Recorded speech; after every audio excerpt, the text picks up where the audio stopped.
Tiffin সোমার blog good morning জানাই, শুভ সকাল বন্ধুরা। কেমন আছো সবাই? ভালো আছো?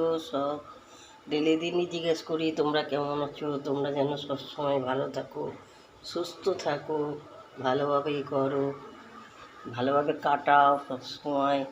এই দেখো না, খুঁটি পুজো হচ্ছে এখন, এই থেকেই পুজো আরম্ভ হয়ে গেল, শুরু হলো। তা চলো কী করবো বলো তো।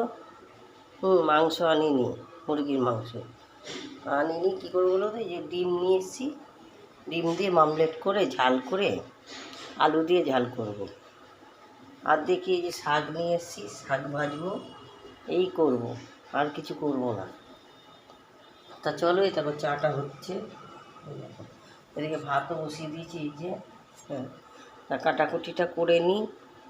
তা চলো, আর এই চাটাও একটু খেয়ে নিই, যে চা হচ্ছে, চাটাও খেয়ে নিই। ভাতটা বসিয়ে দিয়েছি, শাকটা কাটাকুটিটাও করে নিই, পেঁয়াজ আলু টালু। তা চলো, তোমার ব্লগটা যদি ভালো লাগে লাইক শেয়ার সাবস্ক্রাইব করবে, দেখতে থাকো তোমার ব্লগ।